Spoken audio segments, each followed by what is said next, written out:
Yo, Shortbox Nation, hello again. Welcome back, and thanks for pressing play today. If you're brand new, well, welcome to the show. Nice to have you. I'm your host, Botter, and this is the Shortbox Podcast, the comic book talk show that brings you the best conversations about your favorite comics with the people that put their blood, sweat, and tears into making them. This is episode 485, and today we have Cliff Chiang on the podcast. He's a comic book artist known for his work on the Eisner Award-winning series Paper Girls, as well as the smash hit DC New 52 Wonder Woman series alongside Brian Azzarello. And in 2022, he wrote and drew the critically acclaimed Catwoman Lonely City for DC Comics. Prior to making a name as an illustrator, he worked in editorial at Disney Adventures Magazine and Vertigo and DC Comics. We'll talk to Cliff about all of that. All right, I promise. I'm going to try to hit on every single one of those. And we'll also learn what an award-winning comic creator like himself does in between projects when he doesn't got something major to announce. We're going to find out what does that process in that life look like. But first, I want to thank our two amazing sponsors, starting with Gotham City Limit Comic Shop. It's my local comic shop, but it's also Jacksonville's best shop for comics, toys, collectibles, and more. And a big shout out to Collective Con, Northeast Florida's premier anime, comic book, and pop culture event. It's taking place here in Jacksonville, Florida on March 27th through the 29th. Get your tickets now. There's a link in the show notes. Now, without further ado, let's welcome our guest of honor today, Shortbox Nation. Let's welcome Cliff Chiang to the show. What up, Cliff? How you doing? I'm good. Cliff? Oh, yeah. Well, I forgot how long that pause button is, but you deserve every single second of it. I'll fix that in post. Cliff, I've been looking forward to chatting since we had a big shout out to David Harper, who introduced us at New York Comic Con.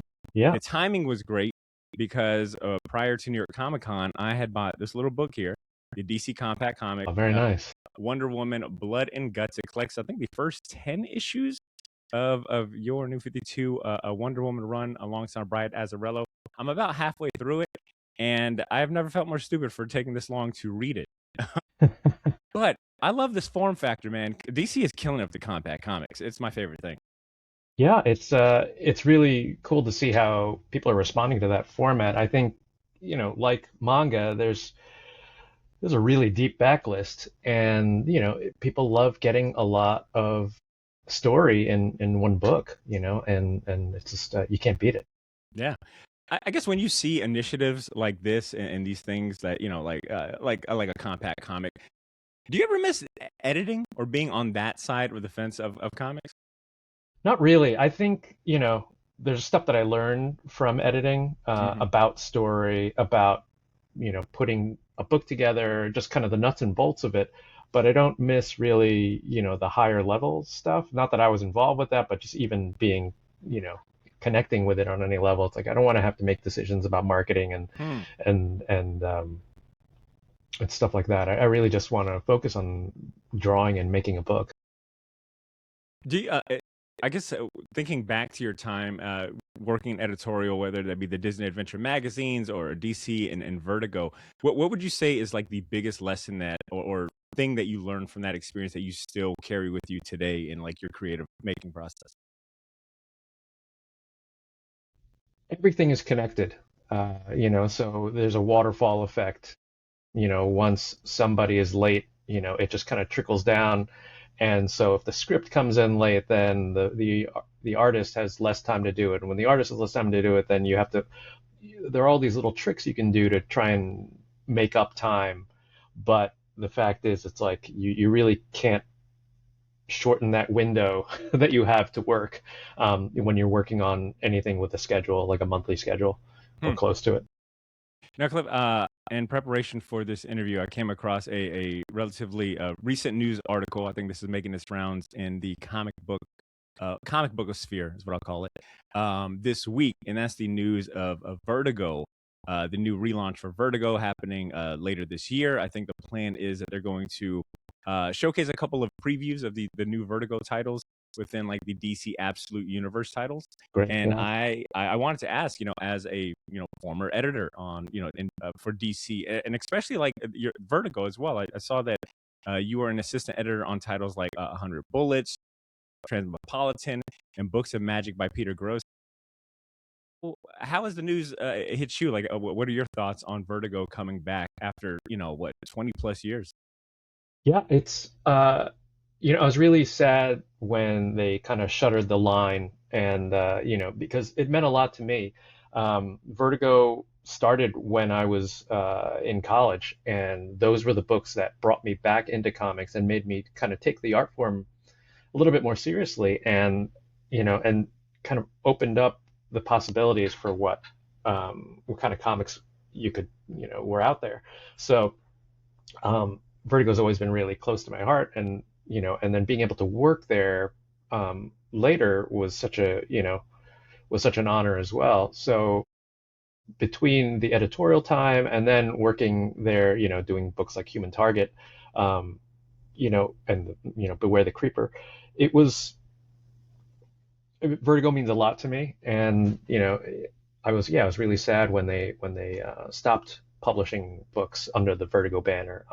And the news that they're bringing it back is great. And Chris Conroy, who was my editor when I was at DC, Oh, wow. him leading, this department, is great news. And seeing some of the books that are coming out, hearing some of their plans, it really feels like they're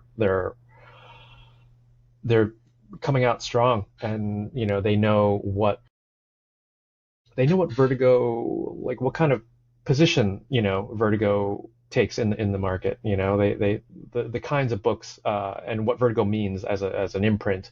They've really kind of focused on that, whereas perhaps in the later years people were starting to not really feel a cohesive feel to the line. So I'm really excited. And I hope people really embrace it. It's time for, it's definitely, overdue. Yeah. It's definitely time for more Vertigo style storytelling.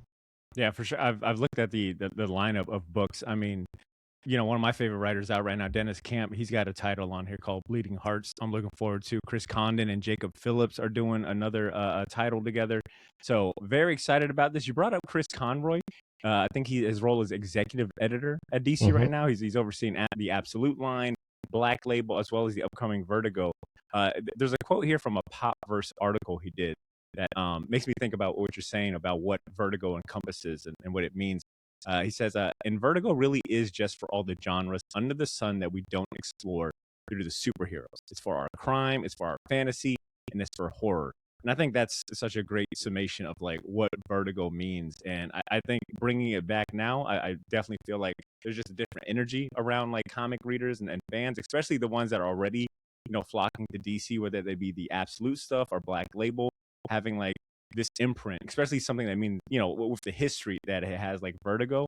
I think it's definitely a good time for it to come back. Yeah, I'm very excited, and I hope it does really well. Hell yeah. And I guess, Cliff, for you, how do you go from a promising assistant editor to like one of the most in demand freelance artists? Like, what were the circumstances or motivation to make the switch from editorial to art? Yeah, when I started at DC as an assistant, I really wanted to draw comics, but didn't really have, the skills. Just starting out, and it was just out of college, so I had a lot to learn. And my feeling was, I didn't know if I was ever going to be able to draw comics, but it would be, but I loved the form enough that like, even if I wasn't drawing comics, I wanted to be involved with it somehow. So, working in editorial was, I was where I figured I would be if I didn't, manage to break in as an artist. After doing that for a few years, I realized, you know, I had learned a lot, but needed to move on. If needed to really jump, take a leap of faith, if I was going to become a full-time artist. So, that's when, I just went freelance completely, because it's really hard to start a new career when you're still working the old one. Yeah. It's just, there's not enough hours in the day. And, you know, drawing comics is kind of notoriously takes a long time. Yeah. So yeah, it just required me to kind of really commit to becoming an artist and accepting, in a lot of ways that that's what I wanted to be. I think when I was growing up, I didn't know what I wanted to do. It was not clear to me, what, my future Yeah. future job would be. It was never like, oh, I know I wanted to be, you know, I don't know, a major league baseball player or something.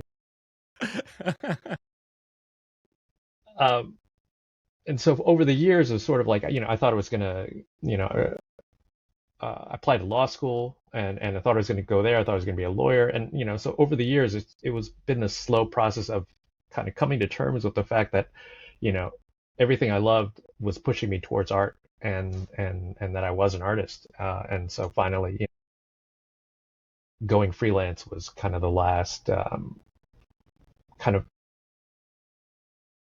uh, it was the last like branch I was holding on to, to Sure. my old life. And and then after that, I was free. So Yeah. I think psychologically, yeah, it let me, try new things and accept, like, go in this new direction. Yeah. And I think, Cliff, that's what makes your story intriguing to me is that I think there's plenty of examples of editor turned writer, but very few editors turned comic artists. I don't know if you can name one off the top of your head. I think, you're definitely in like a small class. Yeah, there's a Um, few, but yeah, there's not, and sometimes then going back, it's hard to find. hmm. Yeah. Well, you brought up. I want to talk more about your comic origin story. But you brought up college, and I don't know how many other people know this, but you graduated from Harvard. You got a joint degree in English Lit and Visual Arts. Uh, I guess how did your education frame or support your work in comics? Like, is there any specific class you took that really you felt like helped support, whether it be editorial or say, being an illustrator.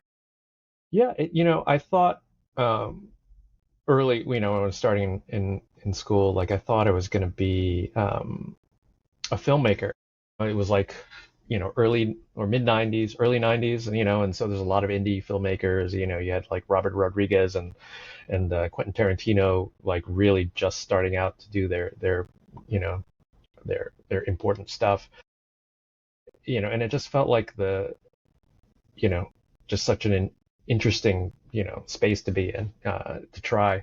And so, I was studying English Lit, and probably about a year into it, I realized I wasn't going to just do that. Like it felt too dry to me, and so I wanted to add, visual arts to it, and started doing some filmmaking and documentary stuff. And I think that process uh, was really cool, but it required so much collaboration with other people. And I found that, because I could draw, that the idea of comics became more and more appealing, because you could kind of control your vision a little bit better. and Yeah. and and I think the last straw was when I was filming something and I had the light meter calibrated wrong, and like everything came back too dark.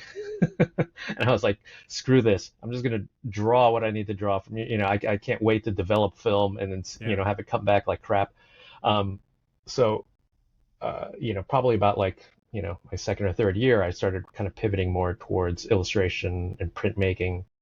And there was a class I took that was not really an art class in any way, but it was sort of like how to think about visuals, like what art means. And that class really opened my eyes to, how narrative can function even in a single image. Like the instructor was, he wasn't a professor there. He was like somebody that they brought in to speak. He's a visual artist named Douglas Blau, and his medium is kind of curation and collecting images and putting them up on gallery walls. So he'll have like a wall just filled with 20 or 30 frames, and as you go through it, all frames of paintings that you've seen before, reproductions of stuff, and just the combination of them starts to inform your appreciation of each piece. and so it doesn't quite tell a story, but it it has an effect where almost like a comic, where it's the accumulation of it that really is the important and thing. And that's really, he taught us how to kind of look at an image and parse it almost Hmm. like a sentence, just like what's the context for this image, where does it come from, and what does it mean. And and that really, and he gave us like cool stories to read, and it was a class that really helped me think about art, Hmm. and if I, as an artist, what I would want, how I could control what I was saying and doing. Yeah. Considering that, well, real quick, you said something I've heard echoed quite a few times. Interviewing other creators about the medium of comics, and it being, I cannot recall who said this exactly, and I'm butchering the quote anyways, but someone had said that comic books is like the most laser focused version of a story, or a project that you Mm, can deliver, when it comes to, versus like say a movie where so many hands are in the pot, there's so much just oversight and red tape and things like that, versus a comic where, I mean, you're still working in a team, but it's nowhere near the same number of oversight and etc. that goes into it, so you get a little more of a pure version of that story. And if it comes from someone that's both doing the art and the writing, then it's like, even more pure than that. So it's cool to hear you also echo that too. I'm curious though, considering that you also, like I said, dual majored in English lit and visual arts. On the visual art side, or I guess even the English lit side too, what was the overall from your professors or the institution of Harvard, or just like the student body? What was the attitude towards like comic books as a medium or art form? Like, was there any like, turning your nose at it, or was it like accepted as a legit thing, quote I, unquote? yeah, I mean, I think there was some skepticism, but not writing it off out of hand.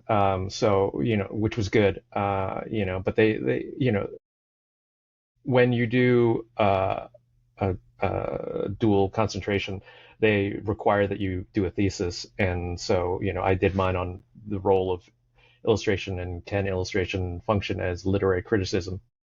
And so they they had eyes on me, I guess, to make sure I didn't just run off and do something,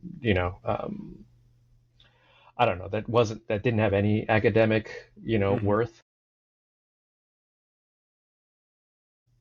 But they were, it was never a point where like, no, you can't do this or that. But they just wanted, they kept an eye on it. And I think, yeah, ultimately, they, as artists, as instructors, they were open to seeing where it would take me. Hmm. Uh, I guess I'd love to also know, going back a little bit, yeah, going back a little bit. Do you remember what your first conscious like memory of comic books is? Like, do you remember the first comic you ever got, or the one that made you a fan? Are there any creators or artists early on that really inspired you? Yeah, I mean, my first memory of comics is really tricky. I kind of feel like they were always around to some degree, but like we didn't have a lot in the house. I think my brother had a few, like an issue of Nova and like Machine Man. Uh, and I remember visiting like a family friend's house, and they had like an issue of Iron Man just kind of sitting around, and and it wasn't a very hopping party. So like I remember asking the kid, I was probably like 8 or 9, and Yeah. I was like, hey, can I have this, um, because I wanted to just look at it and like draw Mm. while I was sitting there trying to, kill time. And and he thought I wanted to like own it, and so I had to clear that up with him. But but that's like one of my earliest memories. One, that comics are like valuable in some way, like you weren't just gonna kind of, even if it was kind of like a cheap pamphlet, kind of thing, you weren't just gonna let some kid run off with it. And two, just the visuals were always so fascinating to me, just the energy of it. I actually didn't get into comics regularly until my older brother started buying them on his own, and this was like 84-ish, I think. So uh, was about 10, and then just started reading things like John Byrne's Fantastic Four, X-Men with Paul Smith, um, Cloak and Dagger. Yeah, I remember specifically there was like we took a road trip to Florida from Jersey, and so it's like a 20 something hour trip broken up over a couple days, and we were just starting to read comics. But the great thing was, you could get them at 7-Elevens, and gas stations. So every time we pulled over, we'd run in there to see if we could, fill in, X-Men Yeah. 172 or whatever, whichever one we were missing. And, and that became like the scavenger hunt for this, endless drive to Florida. Um, so yeah, that's when I started, and I found that, there were characters that I liked, but even then it was following certain creators, so I really loved John Byrne's storytelling, and found that, like, whether it was Fantastic Four or Alpha Flight or The Thing, that I wanted to read his books, Sure. and there were others that, I was less interested in, and so after, certain people leave a book, then, I wasn't as into it, that kind of thing. So, I read comics for a few years and then forgot about them for a while, really, not really following up with it. I think that's partly because things shifted to the direct market Hmm. after that. So I wasn't able to buy comics in town. I had to go to the mall, which was 20 minutes away, and that became a harder trip to do on a regular basis. So, probably around, like, I was what was it? There was like a tweet or something like that. Someone was talking about how, like, show me what you loved when you were 13, and I'll Hmm. tell you everything you need to know about you. I think it was, well, maybe it was Brad Meltzer or something like that. And I was thinking, like, what comics was I reading at 13? And I was looking at the DC and Marvel lineup from that year. I Hmm. was like, no, I don't remember reading any of this stuff. And then I realized it was because, yeah, I wasn't buying comics in town. And then it was when Dark Knight Returns. It was the year after Dark Knight Returns, I think. So I think I was like in a full on, like, picking up Frank Miller stuff, Ronin, Lone Wolf and Cub, Hmm. and trying to find, interesting things whenever we went to the, crazy androids dungeon sort of comic shop in the mall. Uh, so I wasn't reading regularly, but the stuff that I did like, I was really kind of drilling down hard on. Yeah. And then it just became such a pain to get new comics too, that, I think I just forgot about them once I hit high school. Even though, I mean, every now and then I'd read a comic, but, like, it just wasn't a regular thing for me anymore, which is, kind of surprising to me now. And so it took getting into college, having a little extra cash, and having a bunch of comic stores in town in Cambridge. There were, like, at least three great shops um, right there. So, that's when, my eyes were open to, like, indie books. And this is right after, I guess, the Image founders had started their stuff. So, there was a lot more excitement in the comics world too. That brought me back, and friends of mine were way into it, and kind of, showed me, Sin City and Yeah. Spawn, and I was like, oh, okay, well, there's something else is happening here. And then going to shops and seeing other, crazy stuff that I'd missed, and and started just picking up uh, things that were more to my taste. I started reading Madman, and Bone, and then Love and Rockets. And so it really, yeah, that those years in college, really, I really grew as a person, but, like, my appreciation for comics really changed. I'm glad you brought up Love and Rockets, because I meant to say thank you for inspiring me to read. This might come as a shock to a lot of folks, but the first Love and Rockets comic I've ever read was just a couple of weeks ago. Uh, Awesome. you had there was a really good article up on Sketched. I think I'll be saying David Harbour's name a lot this episode, so this one's dedicated to you, David. But I think it was an article about, like, the five comics that made you, and I think, yeah, Jeff Smith's Bone was on there. and Love and Rockets, and you had recommended a specific story arc, the death of Speed.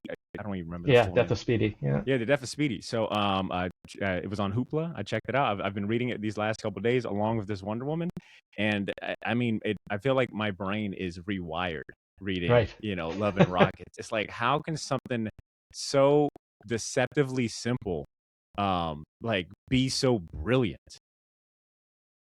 Yeah, it's funny because yeah, I think David hadn't read any Love and Rockets either, and I think like with anything, when there's a ton of issues or something, you don't know where to Yeah. step into it, and there's a way in which it can feel like homework too.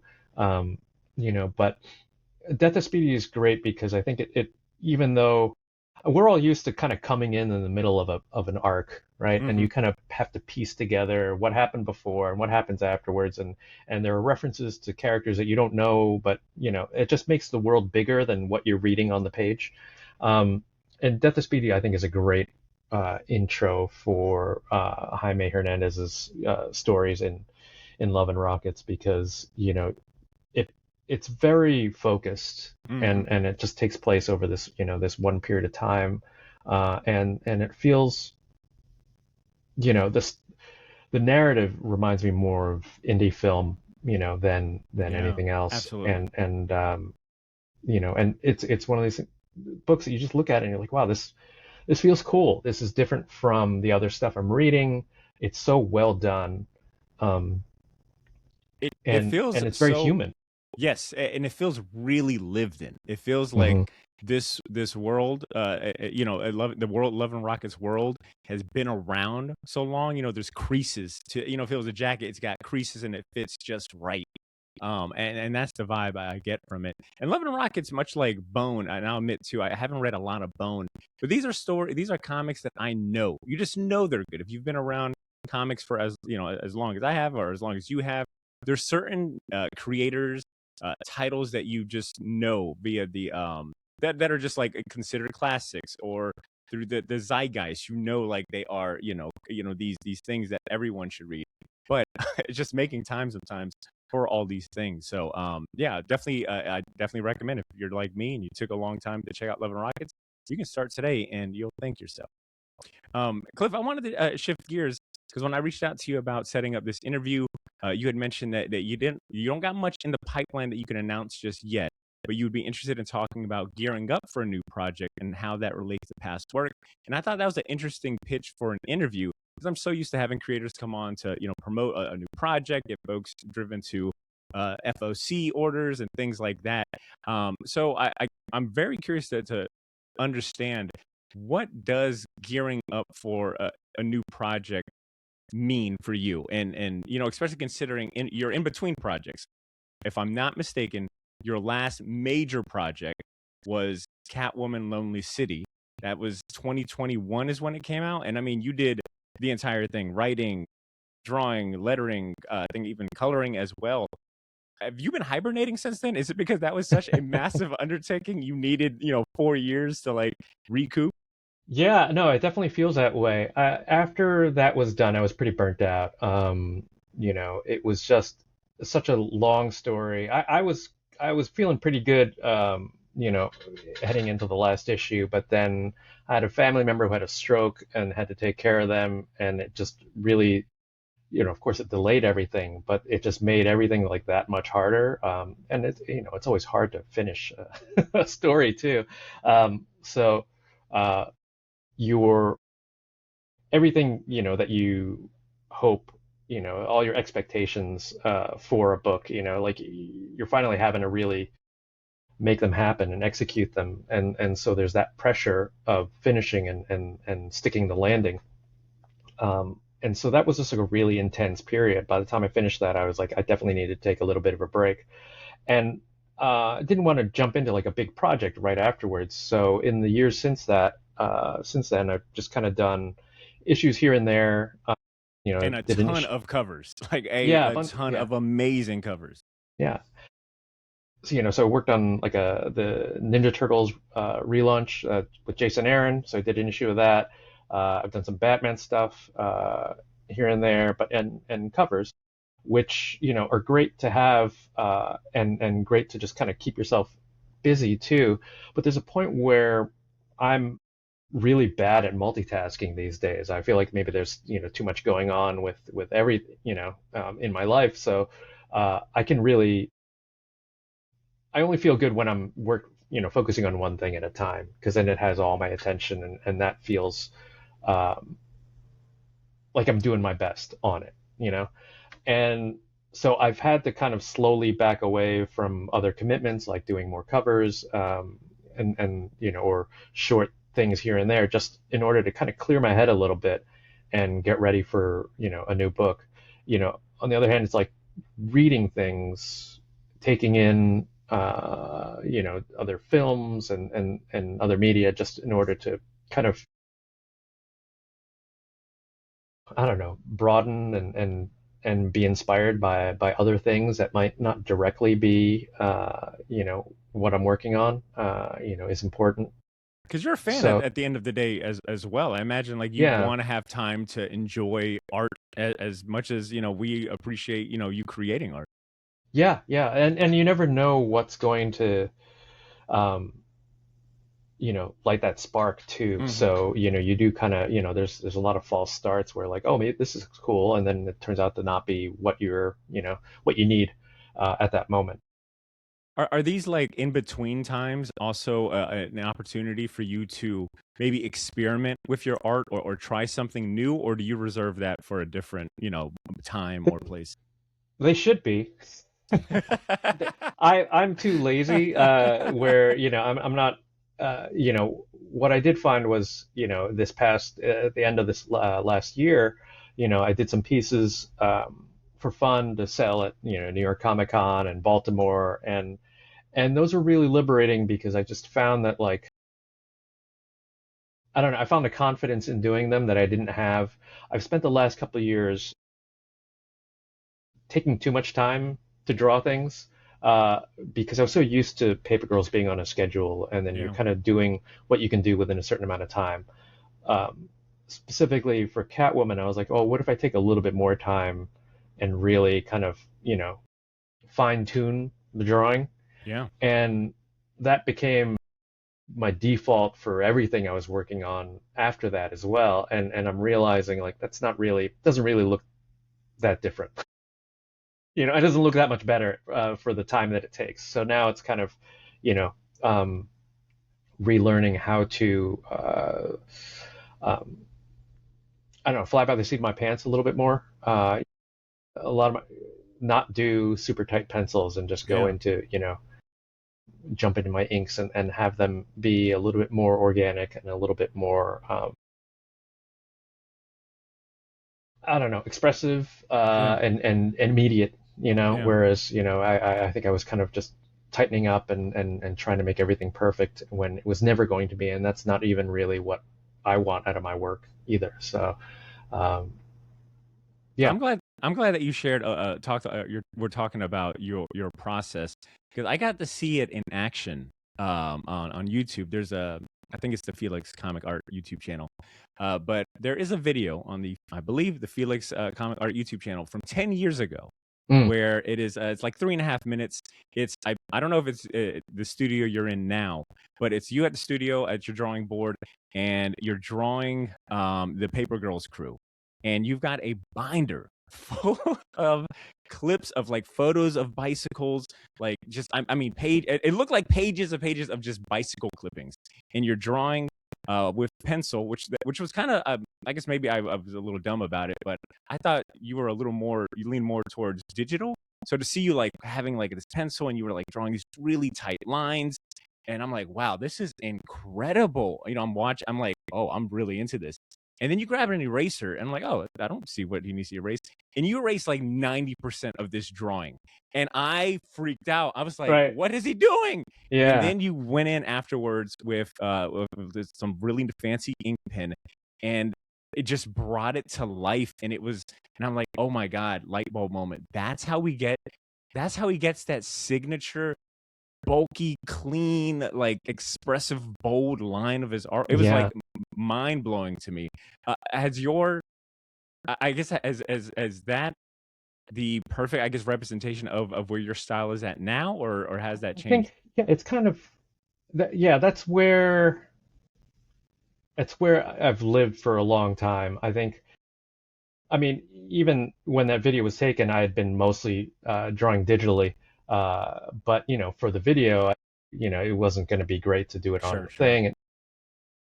But my process has been a lot of messy drawing. Hmm. And then but then there's too much, when it's an actual page, there's too much graphite on the on the page. So like I end up taking a kneaded eraser and lighten the whole thing up, just erasing most of it so that I just see the basic shapes and Wow. some of the Okay. details that I need.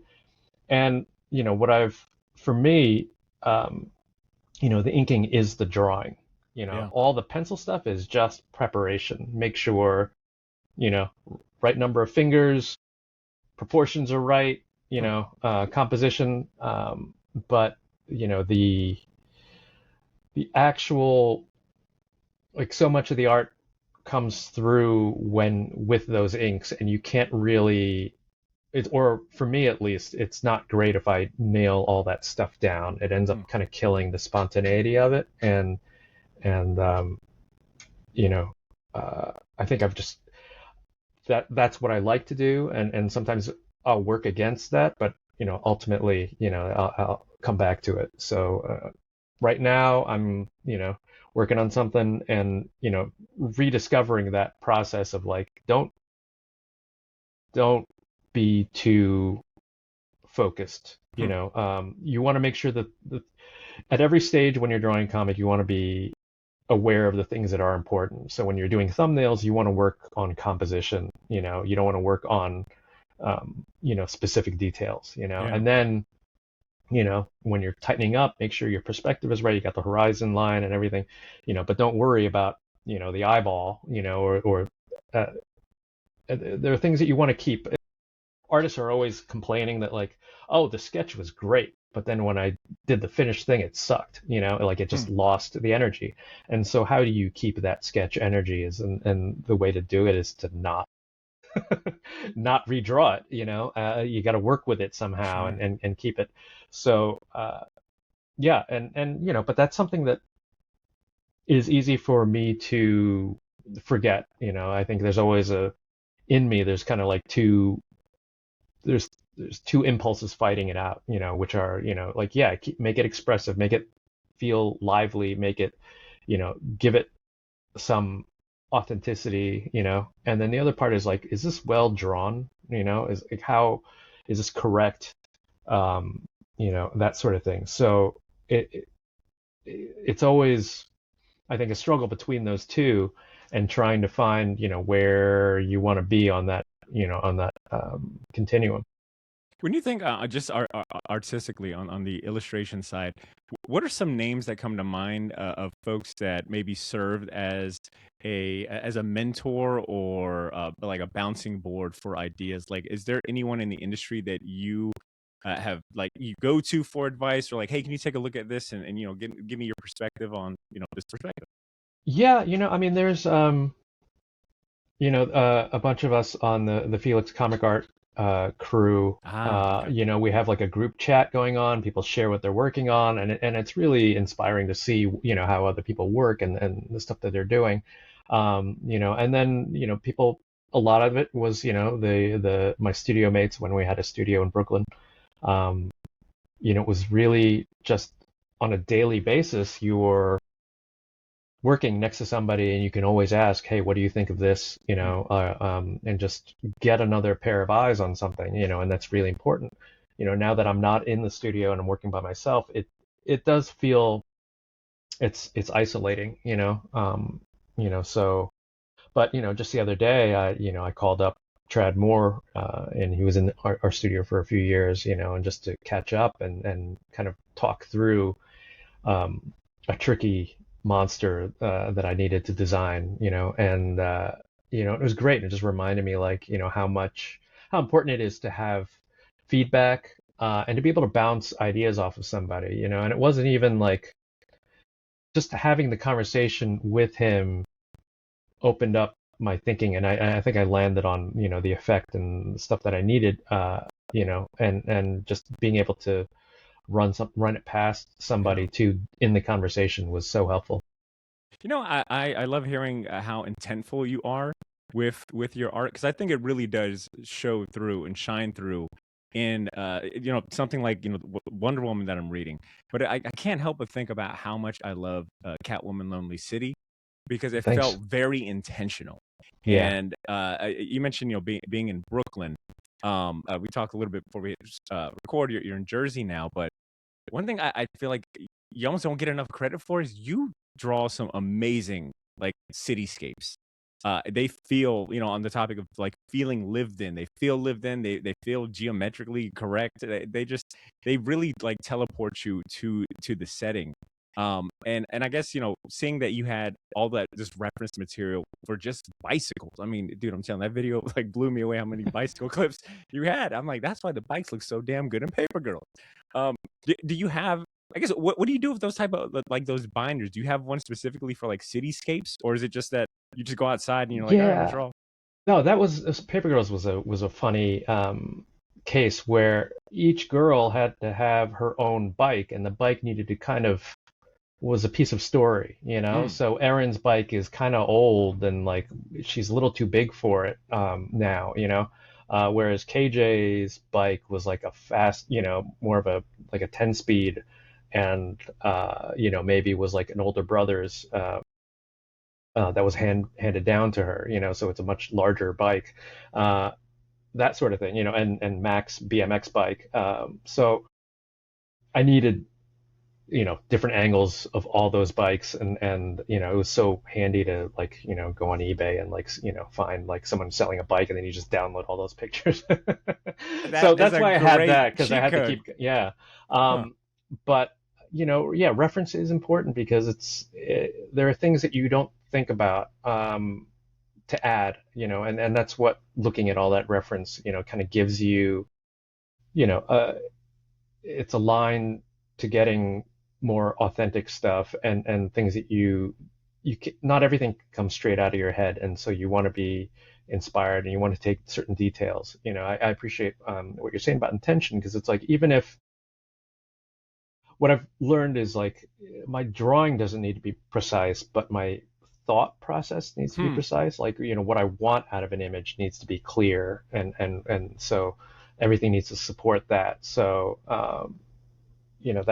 that's really what it's about. And for Catwoman, the city is a huge part of that book. For me, in that book, Gotham City and New York are the same thing, and I wanted to see a Gotham City that felt like New York to me, in terms of like the people and the buildings and everything. And so it's not a Tim Burton Gothic nightmare, which is cool when you get that in a book. But I wanted to go the other way and have like a city that felt lived in, that has people of color in it. Because that's a big part of the story as well. So I didn't want this kind of fake, comic book city that feels like it could be anywhere, and doesn't really have where the city itself doesn't really have a personality. Hmm. Man, one word I kept seeing online used to describe your work is confident, and I think it's an absolutely accurate word. I want to continue talking a little bit more about your process since we're here, but I won't be asking the questions, which brings us to one of Ooh. my favorite segments of the interview show. You're like, thank God. One of my favorite parts of doing interviews, it's my short box friends and family segment.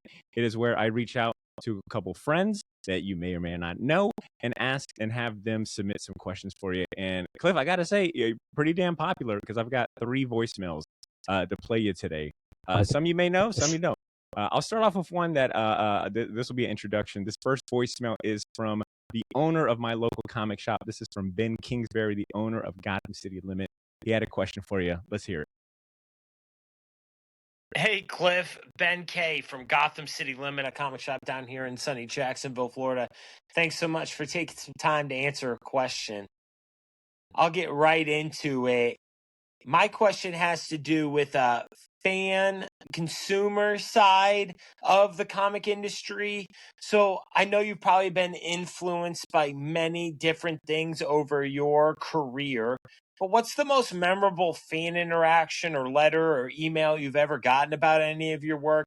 And how has that interaction changed the way you approach work moving forward? I'm going to leave you here to answer.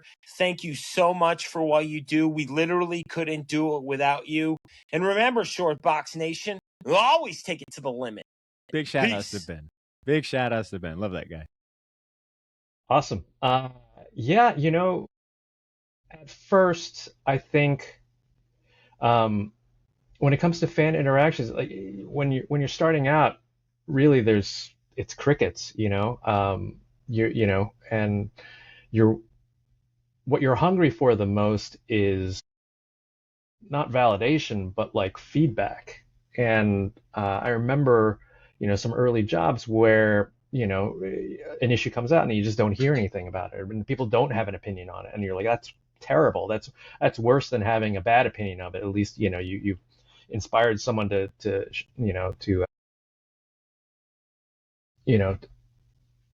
post or say something negative at least, but silence is the worst. And but there was an issue of something that I did, and someone on an old DC message board said, hey, this is, this backup, was really great, that this, I wasn't sure about this art at first, but then like as I read the story, I really came around to it, and now I really love it.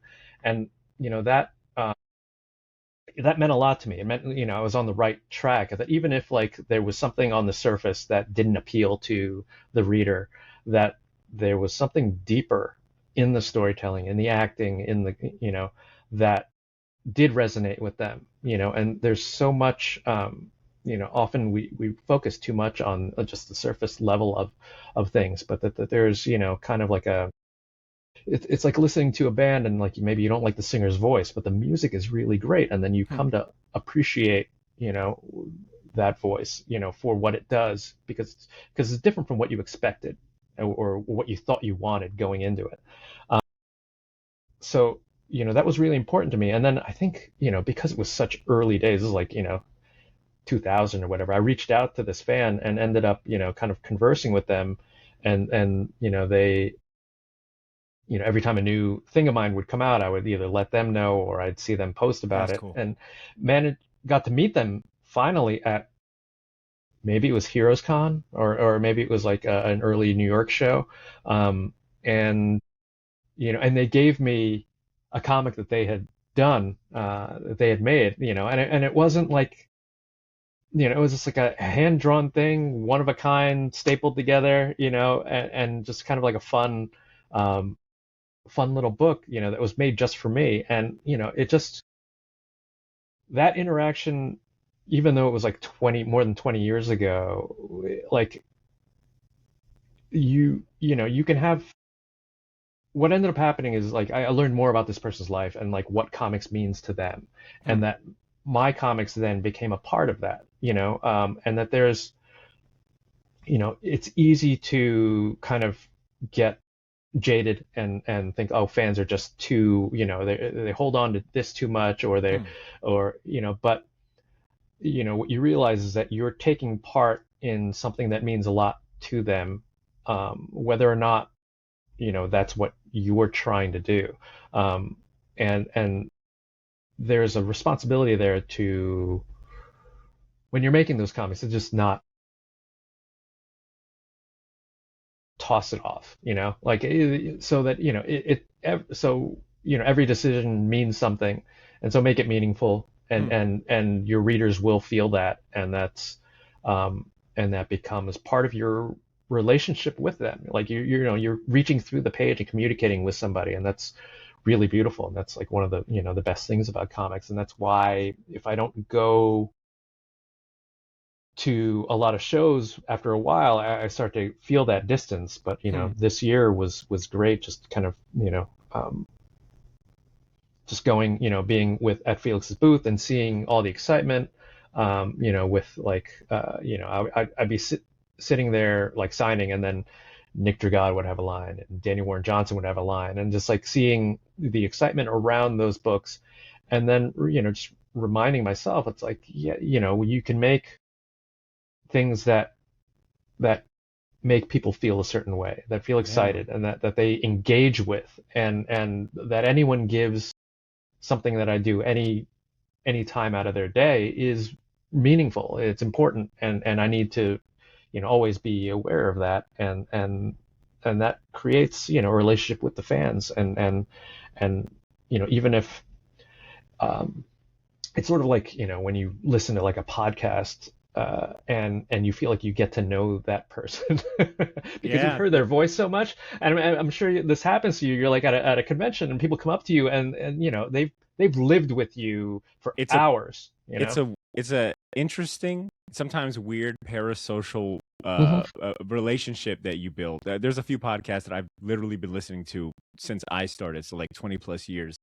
And I recently had a chance to like go to a live show for one of these podcasts, and it was weird. It was interesting for me to experience this thing that I have had other folks and listeners tell me about, where it's like, this is really weird for me to be standing in front of you and you don't know me, but I feel like I know so much about you. And I think that is such a big honor when you can elicit an emotion out of someone based on something that you put your heart and soul into. I think, and then also like to, especially for podcasting, to me, the biggest honor, downloads, listeners, all that shit aside, the biggest honor to me is being a part of someone's habit and routine. Like when they've built like, hey, every Wednesday I tune in when you drop a new episode. It's like, man, that's crazy. I mean, it's awesome. And I can only imagine, sitting there and seeing like, being surrounded by that hype, because I was at New York Comic Con too, and I think Nick Dragota had a line like literally I think all day. It must be very interesting to like be on that side of the fence, and like have folks come up to you, and your artist touched them in a way and inspired them. That's awesome to hear. All right, Cliff, I want to go into our next voicemail. Speaking about colleagues, I think you'll appreciate this one a lot. So here we go. Hey Cliff, it's Heidi. I hope you're well. I don't know if you know, but I've been going through my storage, and boy, I'm going through my Disney Adventures boxes. Do you remember my Buzz Lightyear and my toy bus? Because I still have all those, and it's really stupid. Anyway, my question for you is, do you work on your ideas? Do you develop your ideas in a formal way, or is it really just, when your mind is working, thinking about other things, and then suddenly a great idea comes to you? Like, what's your process? It's so hard. Where do we get our ideas? Anyway, I hope you're well. Take care. Enjoy the podcast. That was for those maybe unaware, that was Heidi McDonald. All right, world famous editor-in-chief of Comics Beat and host of the Publishers Weekly podcast as well. And maybe for those that don't know the connection between Heidi and Cliff, you both worked editorial during your time at Disney Adventure Magazine, right? Yeah, she hired me to assist, and she got me into the industry.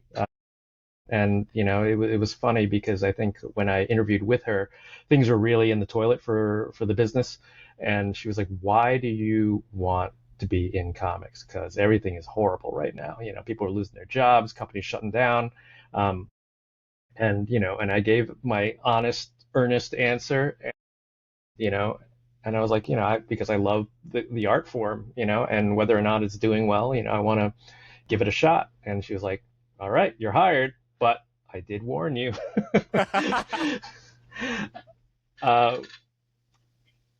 Yeah, but where ideas come from, there are artists who keep sketchbooks and they really always work on drawing. And like for me, that's not me. I think I've always held on too much. I like talking about this before, just like having nice drawings and things like that. I tend to not explore in a place like that. I'll do a lot of digital sketches when I'm working on a page, but a lot of it is like I'm drawing when there's a script, when there's like a page in front of me that I need to do, and there's not a lot of like outside stuff.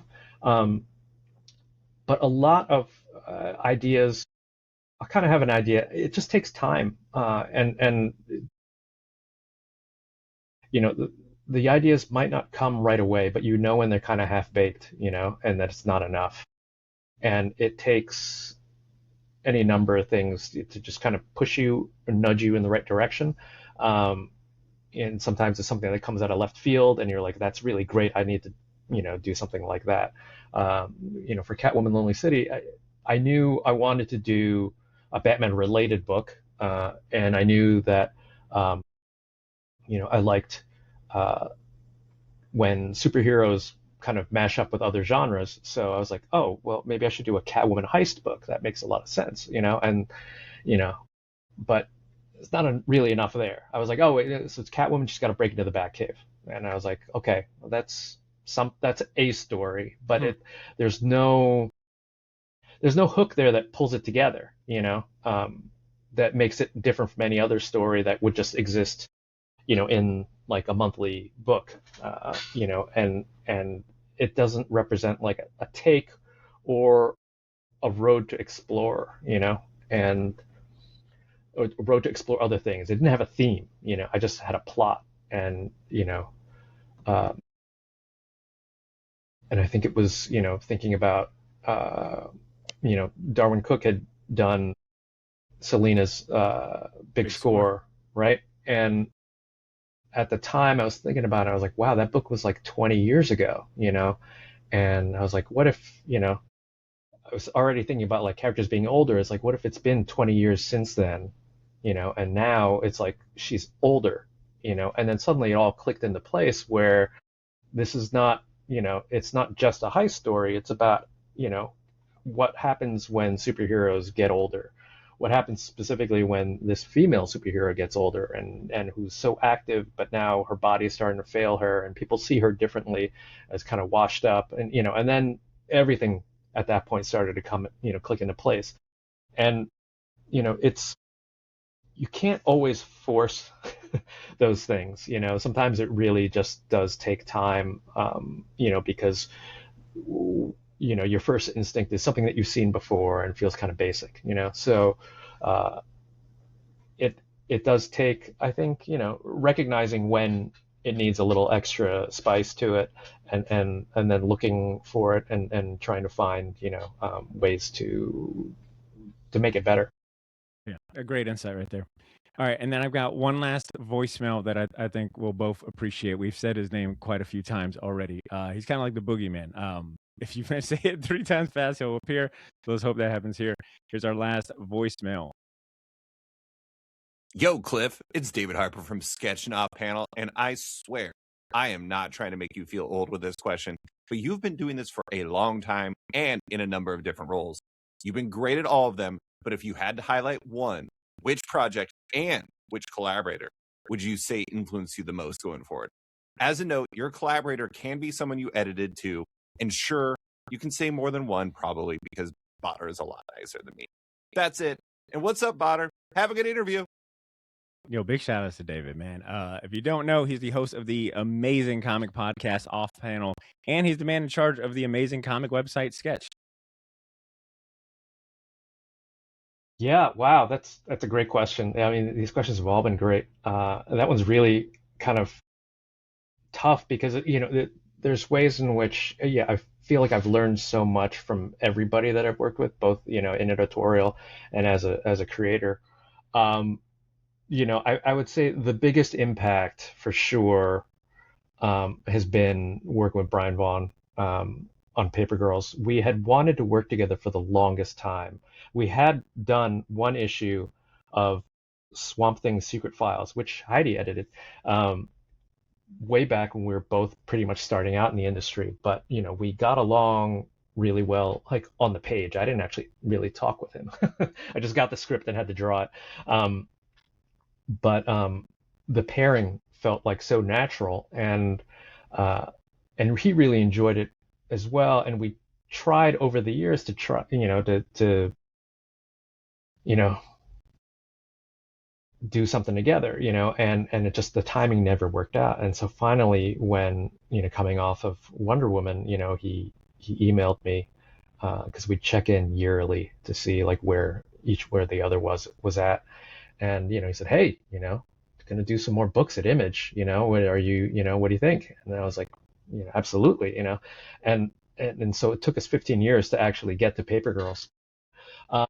Working with him, has taught me a lot about writing and how scripts work, how stories work.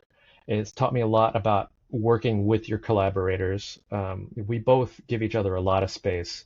I think there's a trust that we are each doing our best work, and I try to honor that in the script, that nothing, everything's intentional, right? Nothing's accidental.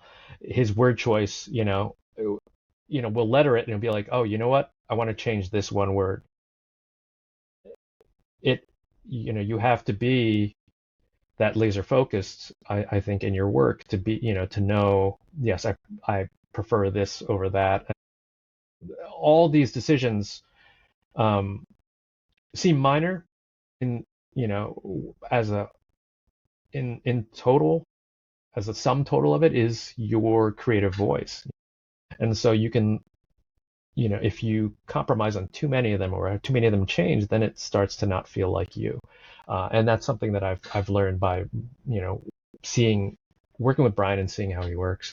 But then, just prizing the kind of a certain amount of creative freedom and license to, to do something, and that, you don't feel like you're going to get shot down. You can do whatever you want, not because, the character hasn't done that before, or that's not their costume, or, that's not, you can't use, this character because they're showing up in Justice League or whatever, the kinds of corporate decisions that you end up having to follow, that even if you can work around them, right, it's not a big deal. But like, it just becomes, I mean, that's the challenge of working, for a publisher is, you have to work within the space that they gave you, and that, you can do certain things sometimes and not others. And that's what the money's for, but with creator-owned stuff, I hadn't really had a chance to do it. And so for Paper Girls to feel that freedom was just so energizing, and it reminded me too, just like, this is what comics can be, and for not for just the readers, but for myself as, as part of my creative process, that I can do something that feels natural and just go with my gut all the time. And in the years since Paper Girls ended, it's trying to keep that in top of mind, just to preserve that that feeling of, that you're making art and you're making something that means something to yourself, and as a result will mean something to the readers. I have to ask then, considering, we're talking about Paper Girls, the feeling of freedom that you're talking about from doing a creator-owned book like Creator Girls, and I imagine to also have it like critically acclaimed and get such high praise. What did the Amazon Prime show do to that feeling? Did it enhance it, or did it? Yeah, I guess with everything all said and done after the live action show, like, how did that impact, your outlook on that, experience in that project? It we're so lucky, and I'm so grateful that, that the show happened. It allowed the story, or the heart of the story that we told, to just go out to this wider audience that might not read comics, and might inspire them to pick up the book, and see what we did. I'm really, the show, they, of course they had to adapt what we did, and we didn't want to, box them in, so the idea was always, this is, this is the story, this is the comic that we made. Take it, change what you need to change, because, we need to give them the same freedom, that we felt, making the book, and so you make sure that the best people are working on it, and you let them do what they want to do, because that's why you hired them. And for us, so we just stepped back, and unless they wanted to do something, we just didn't want to step in unless they were like, oh, can we make them like in their early 20s, like that kind of thing, like we Sure, just sure. wanted to squash anything that would be like completely against, but it never happened, Yeah. so and they were just such lovely people, and they ended up writing some really fantastic stuff and things that I wish we'd put in the book, new characters and scenes that were just really really fantastic. So it was really a blessing, and to be a part of that and then see it, it's such a, when you have a show, it's like you have to raise like a small army to make it, and to be the genesis of that was really humbling, and then the when the show came out, I think the way it was embraced, and the way I think I still think it's important. I think you need shows like that. I think you need shows that center young women as well. More importantly, and so I think it's a shame that they weren't able to do more, but but I'm really proud of the work that they did on the show, and really honored to be a part of it. Hell yeah, as you should be. It sounds like you had a great experience. I know that isn't always the case when it comes to Hollywood taking a comic book property and giving the live action treatment. But I'm very happy to hear that you and Brian K. Vaughan had a very good relationship with that team.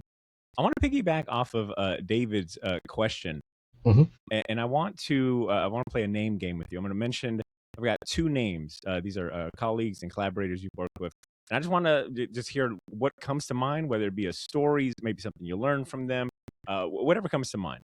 I had Brian K. Vaughan on my list, but you gave me a good story about that. How about Brian Azzarello? Yeah, Brian, I worked with um, as an assistant editor on 100 Bullets, Mhm. right when, pretty much when he was starting out. So when he was working, when Axel Alonso was editing him and paired him up with Eduardo Risso for Johnny Double, I was there when those pages came in, and just marveled at, Risso's work, still do. But I got to know both of them in the process, and, being able to work with him later as a peer, was just such a big, meant a lot to me. And as friends, the easy kind of rapport that you can have when you're making a book, is really important. You just need to be able to just kind of come up with ideas and push each other. So, funnily enough, yeah, we didn't get to work together until we did Dr. 13, which was just a really wild, wild book, kind of taking the piss out of, event comics destroying the universe.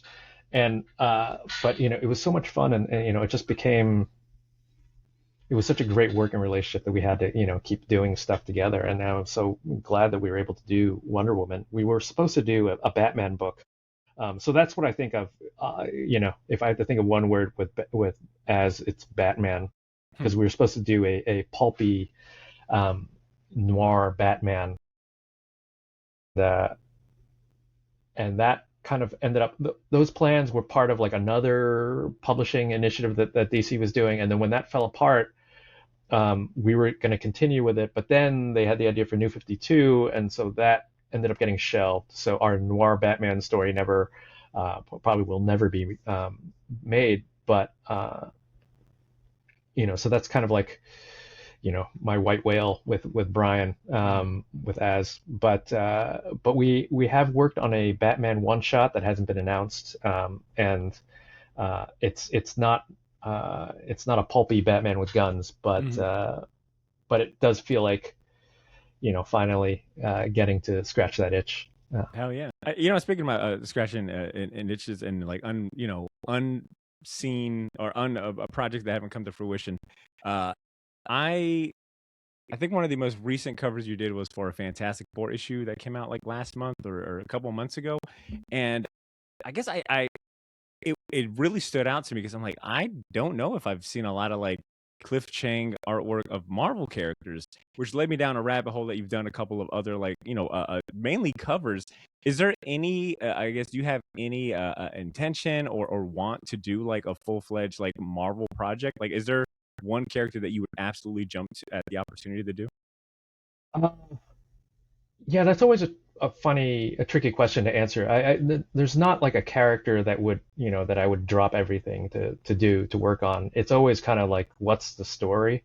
Sure. I found that, at this point, I've drawn enough of like the big characters, either for myself or, commissions or whatnot, or like at DC, that I don't think about like, oh, I'd love to do a Superman story, although I Sure. haven't really done like much Superman, I just tend not to think that way. It's just really, well, what's the story? Who's the writer?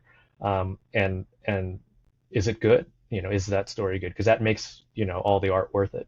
Um, yeah, so with Marvel, I've just never had an opportunity to do anything interiors, but I've done some covers and, but yeah, are there Marvel characters that I love reading? It's like, yeah, sure, like X-Men and Spider-Man and, all the Yeah. big ones and Machine Man. I could be a fan of anything if it's well done, Hmm. Yeah. Yeah. but it's just never the stars haven't aligned, Sure. for that. Fair enough. All right, and then the last name I want you to comment on, which I think this ties perfectly our conversation about Paper Girl, also Wonder Woman. But what comes to mind when I say Matt Wilson, who has been the colorist on Paper Girls and Wonder Woman? I think you two are. I think he's like in my head, a perfect match for your artwork. I mean, something about his color choices, that how vibrant they are, I think really lends itself really well to like your bold inking and pencil. What comes to mind when you think of Matt Wilson? Wow. Storytelling.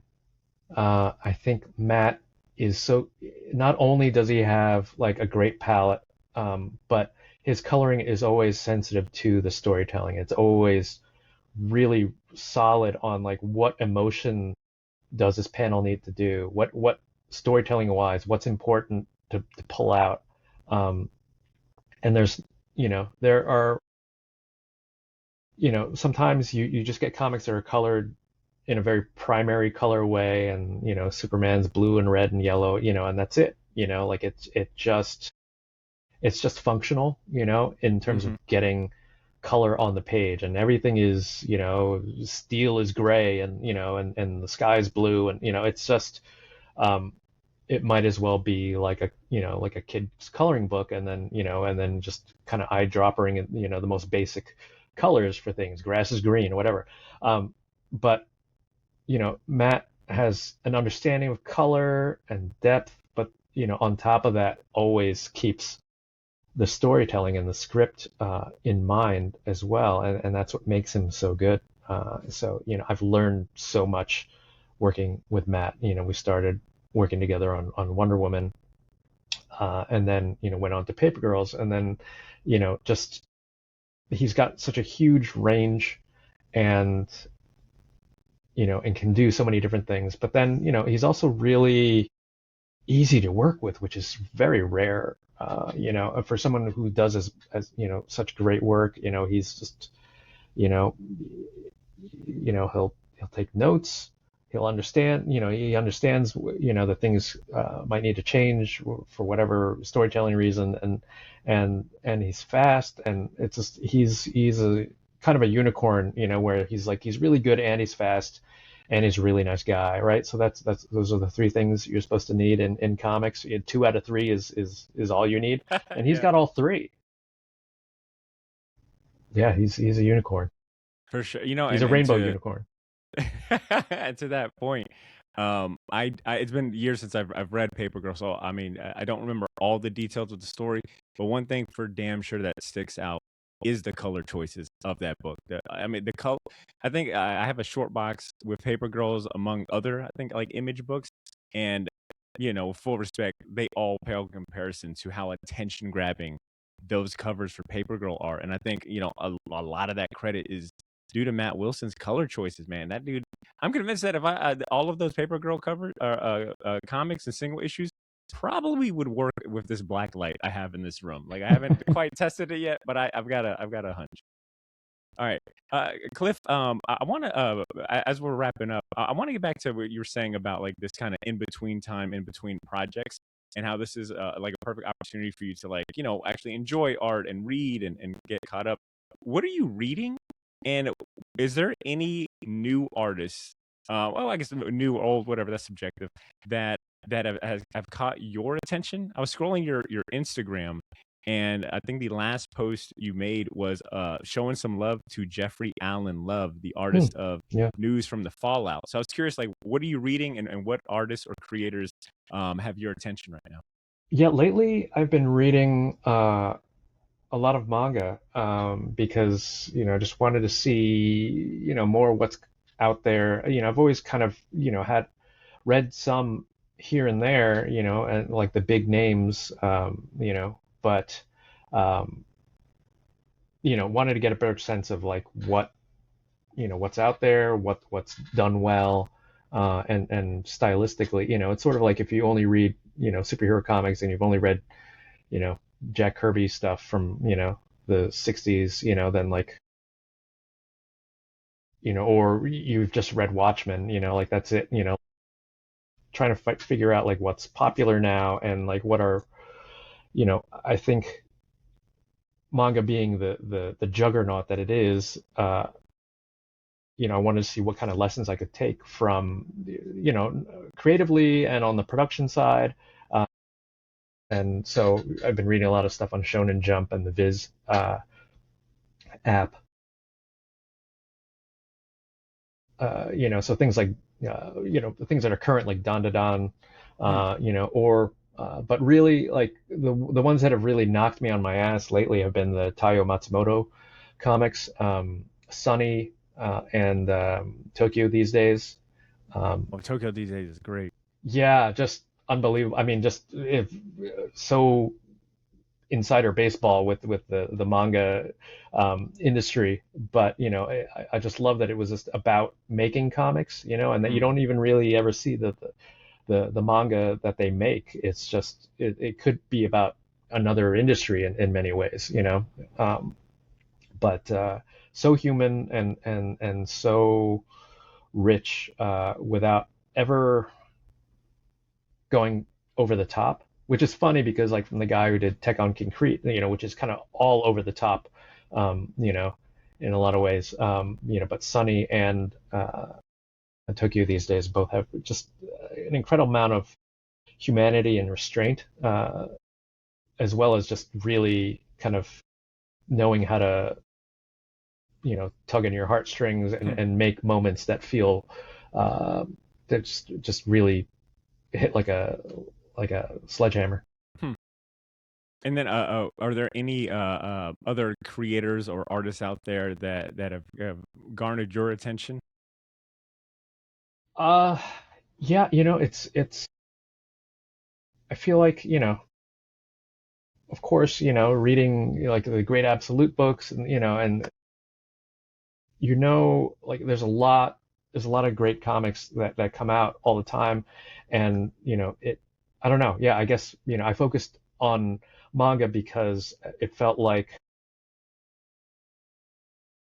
that was different enough that I could, Familiar enough too. yeah, and familiar, but like different enough that like whatever like I'm seeing in it would inspire, as opposed to stuff that was kind of closer to home, so yeah, so my focus, not even focus, it's just what I've been reading for pleasure has been been that, just because it feels different from the American comic scene. Let's see what Ram V's books, especially the ones with Evan Cagle. no, yeah, that stuff is great. But Layla Starr and Rare Flavors, Yes. Two like of my favorite. yeah, those books are just so good, and the art is so good too. That those are inspiring as well. Oh yeah, Cliff. I guess maybe in closing, when can folks expect an announcement from you? I know you can't share too many details, but I mean, is it leaning towards, another publisher-based project, or maybe something more indie-related? I guess what can folks hope to see from Cliff Chiang this year, 2026? Well, hopefully that Batman story will come out this year. I know they're trying to bank some more issues on it. As far as my own stuff, I'm working on a creator-owned book now, and hopefully get some news about it later this year. Oh yeah. Yeah. Okay. Actually, I got one more question, and maybe this one is more for the fellow creators out there tuning in that are just looking for advice and perspective. What advice would you give to an aspiring creator that might be in between projects themselves? Like, what's the how can they maximize this time, whether it be artistically or business wise? Like, what would you say to the aspiring creators who are in between projects now, looking for inspiration or the next thing? Yeah, that's really tough. I think when you're not working, yeah, it can be hard to the stress of needing to find another job and everything is pretty real, and that can really hamper your creativity. But I always think it's good to work on things for yourself, and if you can find it's important to finish things too. So if you can find a smaller project for yourself that you can do, so don't start a 300-page epic, but an 8-page thing, as an exploration, if you've got the time, is a really good idea. Like that's something hopefully that is more manageable, and that is substantial enough that you can maybe show somebody later, and it could turn into something or not, or a series of images to illustrations that you can do just to post and experiment with color, or finding different ways to approach your own work, I think is good, and especially if you're not needing to produce like right at that moment, is that's good. Yeah. Well, feedback. All right, Yeah. ladies and gents, this is the Short Box Podcast, and we just finished talking to Cliff Chiang about just about everything. All right, well, what more could you want? We talked about Paper Girls, we talked about Wonder Woman, we talked about what it's like to be in between projects and what you can expect next. Here's what I'll do for you. All right, I'll have links to Cliff's Instagram. I have links to his website in the episode show notes and description. Do yourself a favor, go ahead and give him a follow to stay up to date with future announcements and what he's got going on as well. All right, Cliff, this has been fantastic. And when it is time to promote, whether it be the Batman or the new creator-owned title, you are more than welcome to come back and pitch your wares, my friend. Awesome. Thank you.